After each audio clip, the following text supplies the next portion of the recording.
Medium అన్యాయం జరిగింది. మరి ఇప్పుడు ప్రపంచం అనేది మారుతుంది. ఇంగ్లీష్ మీడియం పిల్లవాళ్ళు ఇప్పుడు అందరూ కూడా వాళ్ళు చాలా చలాకీగా ఉంటున్నారు, వేగవంతంగా వాళ్ళకి వస్తాయి ఉద్యోగాలు. కాబట్టి తెలుగు మీడియం వాళ్ళు తప్పని నేను అంటలే.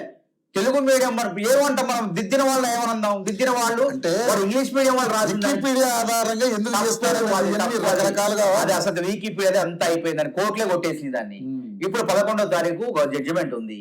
ఇక్కడ లోపాలంటే ఏమంటారు, ఎగ్జామ్ లో బయోమెట్రిక్ పాటించినవా, ఐరిష్ పాటించినవా, లేదా తర్వాత ప్రశ్నపత్రాలు ఏమన్నా పరీక్ష కన్నా వేరే వాళ్ళకి లీక్ అయినాయా మరి నిరూపించాలి కదా. ఎవరు వేరే వాళ్ళు రాశారు. ఒక స్టూడెంట్ నాయకుడిగా మీరు కూడా ఒక స్టూడెంట్ గా, మీరు కూడా ఒక ఓయూ స్కాలర్ గా ఉన్నారు మీరు.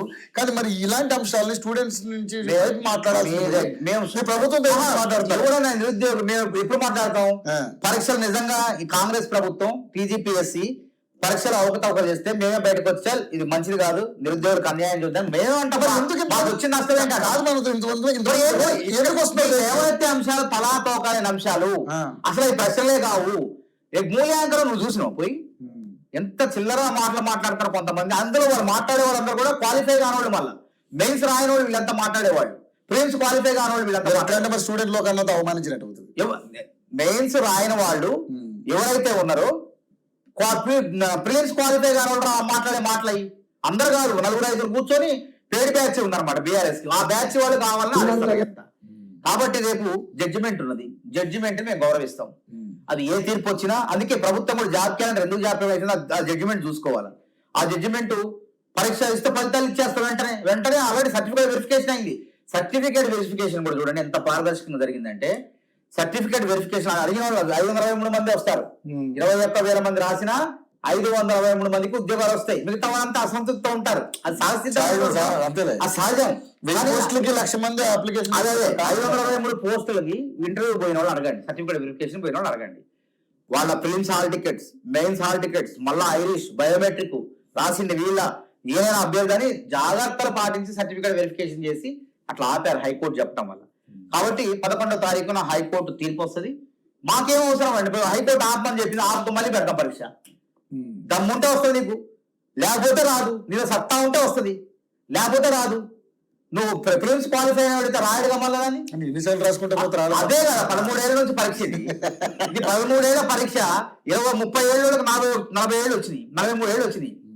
ఇది కాలయాపన చేస్తే మా ఏది కాలయాపన. నిరుద్యోగులు ఏమడుతుందంటే, మీరు ప్రభుత్వం పరీక్ష పెట్టిన విధానంలో లోపాలు, అవినీతి, అక్రమాలు, లీకేజీలు ఉంటే మాట్లాడారు. వాళ్ళ దగ్గర సాక్ష్యాలు ఉన్నాయి. ఏ సాక్ష్యాలు చెప్పండి. ఎందుకు కోర్టుకి ఎందుకు కోర్టుకు పోయినోడు కూడా అసలు ఇవ్వలేదండి వాడు. నువ్వెవరో వాడు ఫైన్ వేసింది.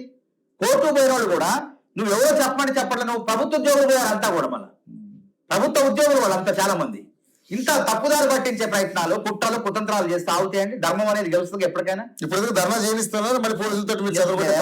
నిరుద్యోగుల హక్కు, జాబ్ క్యాలెండర్ లేట్ అవుతుందని చేసుకుంటారు, వాళ్ళ ఇష్టం. కానీ నిరుద్యోగుల ముసుగులో కొంతమంది పోయి దూరి నిరుద్యోగులు చేస్తే బాగు, వాళ్ళ గోతుకాండ అక్కడ కూర్చొని రాజకీయం చేద్దామనే బీఆర్ఎస్ ముసుగులో, నిరుద్యోగుల ముసుగులో బీఆర్ఎస్ గోతుకాండ అక్కలు ఉంటాయి అక్కడ. అట్లాంటి వాళ్ళ పని మాత్రం పడతాం మేము. నిరుద్యోగులు వాళ్ళ ఆవేదన అర్థం చేసుకుంటాం.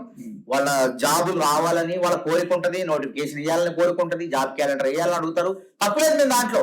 కానీ వాళ్ళని ఉసుగొలిపి వాళ్ళ జీవితాలు నాశనం చేసేలా మాత్రం చేస్తే ఊరుకునే ప్రసక్తే లేదు. అయినా అప్పటిదాకా ఆగదు. నాకు తెలిసి ఈ తీపి కబురు ఈ 3వ వారమా 2వ జూన్ ఎండింగ్ కల్లా వచ్చిద్దని చెప్పి మాకు సమాచారం. 11 తీర్పు అన్నారు. అదే 11వ తారీఖు అయిన తర్వాత అన్ని కూడా డేట్లు చూసుకొని ఏ ఎగ్జామ్ ఎప్పుడు పెట్టాలి, ఆ ఎగ్జామ్ రోజు ఇంకో ఎగ్జామ్ ఉందా, ఈ విధంగా క్లాష్ కాకుండా నిరుద్యోగులకు మేలు చేయడం కోసమే రేవంత్ రెడ్డి ఆలోచిస్తాడు. రేవంత్ రెడ్డి పదే చెప్తాడు, నాకు 2 కళ్ళు, విద్యార్థులు, నిరుద్యోగులు, వాళ్ళ అభ్యున్నత కోసం నేను పనిచేస్తా, వాళ్ళే నాకు బ్రాండ్, వాళ్ళే నాకు బ్రాండ్, వేరే కాదు నాకు అని ఆయన బాహాటంగా చెప్తుంటే. కానీ బాహాటంగా చెప్పారు. ఇప్పుడు మాట్లాడుతున్నారు మానవతరాయ్ గారు, మీరు కనీసం వాళ్ళ సమస్యలు చెప్పుకోవడానికి కూడా అవకాశం లేదు. ఎందుకంటే నాకు ఎన్ని ఫోన్లు నాకు నేను మానవతరాయ్ గారు, మీరు ఒక విద్యార్థి నాయకుడిగా వాళ్ళ సమస్య నుంచి మాట్లాడవచ్చు. ఎందుకంటే ఆ అధికార ప్రతినిధిగా